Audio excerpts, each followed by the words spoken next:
모든 편두통 약 중에서 살이 안 찌는 유일한 약입니다. 그래서 저도 살이 빠져서 중요할 것 같습니다. 네.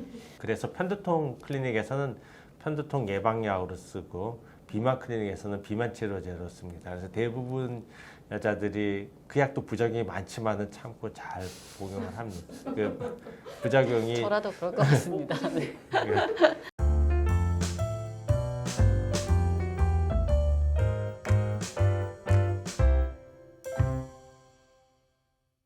편두통이 진단되고 나면 어떤 치료가 이루어지는지 좀 설명 부탁드립니다. 이 환자가 편두통이 있다라 그러면은 이 환자에게서 편두통이 어느 정도로 있고 그 다음에 강도가 어느 정도인지 빈도가 어느 정도인지 유발 요인이 뭔지 이 세 가지를 따지게 됩니다. 주 2회 이상 편두통이 있다 그러면 무조건 예방약제를 씁니다.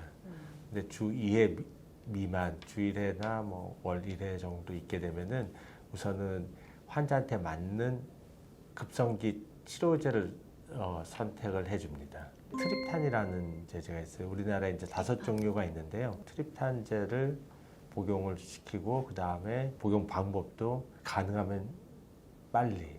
이게 빠르면 빠를수록 좋거든요. 심지어는 두통이 있기 전에 두통이 있을 아플 것 같을 때 이렇게 복용을 하게 하면은 효율적으로 두통을 치료할 수가 있습니다. 편두통이 일반적으로 발생하고 나서 1시간이 지난 다음에 약을 먹게 되면은 어떤 약을 써도 안 듣게 되는 경우가 많아요. 이제 좀 심한 환자들은 그렇게 되면은 항상 토하고 며칠씩 2, 3일씩 가게 되는 경우는 결국 응급실 가야지 이제 끝이 나고 이런 경우들이 있거든요. 두통의 빈도를 봐서 예방약을 쓰게 되고 그다음에 빈도가 잦지 않은 경우에는 그 환자한테 맞는 치료제를 선택하게 하고 복용 방법을 알려주게 되는 것이죠. 환자한테서 어떤 요인이 두통을 유발시킨다 그러면은 그 요인을 피하게 하는 것을 또 교육을 시킵니다. 근데 이 유발 요인은 굉장히 좀 어려운 문제예요. 편두통을 유발시키는 것으로 이제 가장 흔히 알려진 게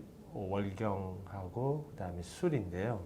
월경은 자기가 조절할 수 없는 부분이고, 근데 술만 해도 모든 사람에게 다 생기는 건 아니거든요. 편통 환자도 먹고도 멀쩡한 사람이 있으니까. 그 다음에 운동도 굉장히 애매한 부분이고요. 운동은 모든 질환, 뇌졸중, 치매, 편두통 예방에 다 도움이 되지만 편통 환자 중에서 운동 못하는 사람들도 많아요. 등산하면은 숨차게 하면 머리가 아파가지고 못 하거든요. 그러면은 이런 경우에는 운동은 또 안 하면 안 되잖아요. 그러니까 하는 방법을 알려줘요. 준비 운동을 하고 그 사람에게 맞는 운동을 시켜요. 그래서 격렬한 운동을 해서 두통이 생긴다 그러면은 그냥 걷는 것 같은 거를 추천을 하고 그다음에 서서히 강도를 높인다든지 이런 방법이 있습니다. 자신의 두통을 확실하게 유발시키는 유발 요인을 찾는 게 중요하고 그다음에 유발 요인 중에서 또 피하기 힘든 것들도 있어요. 예를 들어서 소리 같은 거나 빛이 두통을 유발시킨다 그러면 빛 같은 경우는 선글라스를 껴서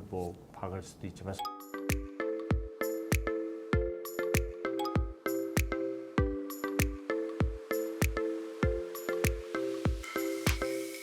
소리 같은 경우는 좀 애매해요. 그래서 제 환자 같은 경우는 데이트도 차 안에서만 해요. 밖에 나가면은 소음 때문에 소음 같은 것도 그러면 되게 그러니까 소리에 되게 예민하거든요. 그런 경우에는 소리를 피하라고 하지 말고 자꾸 적응을 해요. 노출을 시켜가지고 점점 극복을 하게 하는 게. 그래서 이제 유발 요인이 또 뭐냐에 따라 가지고 그거를 어떤 거 예를 들어 술 같은 거는 이제 안 마시게 하면 되죠. 그것도 마냥 못 마시게 하긴 또 어려운 경우가 많아요. 그러니까 직장에서 접대를 한다든지 이런 경우에는 자기는 절대로 술을 아니면은 직장 그만둬야 된다 이러면 사람이 있는 경우에는 그 사람에게 맞는 방법을 알려줘요. 그래서 술 중에서 자기한테 맞는 술을 찾게 하고 그다음에 어느 정도 양을 마셨을 때 그렇게 되는지 그리고 이제 도저히 피할 수 없는 경우에는 술 마시기 전에 이제 미리 마실 약을 주죠.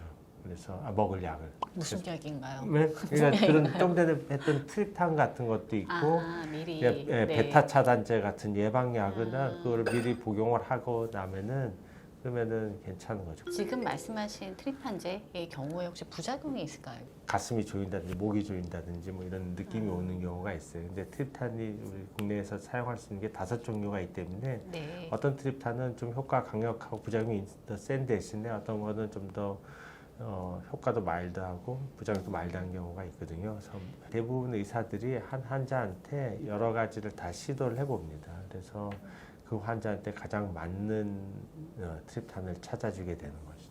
네.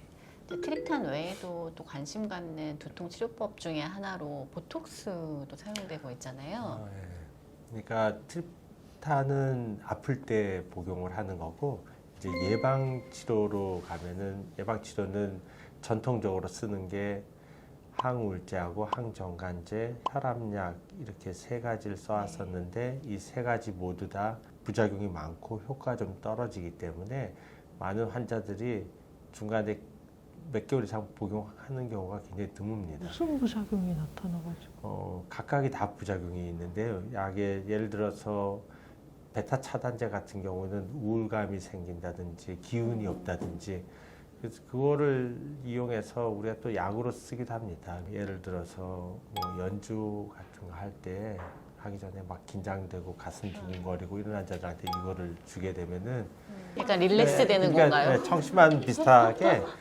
이제 그걸 주게 되면 사람이 차분해지죠. 베타 차단제 같은 경우는 사격 선수나 양궁 선수들한테는 금기약이죠. 차분해진 대신에 약간 이제 기운이 없게 되고 가라앉으면서 우울감이 생기게 되는.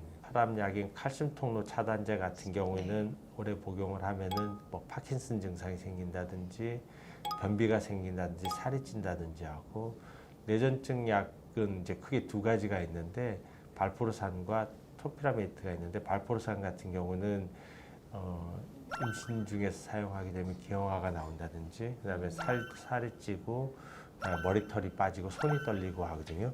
그래서 젊은 여자들이 편통 환자들이 많기 때문에 이제 많이 꺼려하죠. 그리고 토피라메이트 같은 경우를 이제 가장 많이 쓰게 되는데 토피라메이트는 장점이 이 모든 편두통 약 중에서 살이 안 찌는 유일한 약입니다. 그래서 저도 살이 빠져서 중요할 것 같습니다. 네.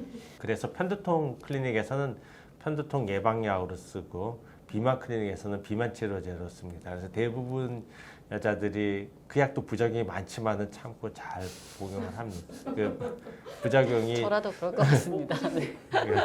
식욕 떨어지는 거 외에 손이 저리고 그다음에 약간 인지 기능이 조금 떨어집니다. 그래서 그건 또 안 될 것 같은데. 근데 이제 그거는 오래 예. 복용하다 보면 적응이 되기 때문에 그래서 네. 이제 그 약이 현재 가장 파퓰러하게 사용되는 거고 네. 그다음에 항우울제 계통 약은 먹으면 이제 졸리고 어지러운 증상이 생기거든요. 신경계에 작용하는 약들은 사람들마다 감수성이 다 달라요. 술을 예를 들면 쉽게 이해가 하실 겁니다. 어떤 사람은 양주 한 병 마셔도 끄덕이 없고 어떤 사람은 한 잔만 마셔도 얼굴 빨개지고 하는 것처럼 어떤 사람은 이거를 열알을 줘도 끄덕이 없고 어떤 사람은 반에 반알만 줘도 다음날 기력 없고 뭐 부작용이 생겨 못 먹는 경우가 있거든요. 그러니까 네. 그 약에 아예 못 먹는 사람들도 굉장히 많아요. 아무리 네. 적은 용량을 줘도. 그래서 그런 이제 부작용이 있기 때문에 그 대안으로 이제 최근에 나온 게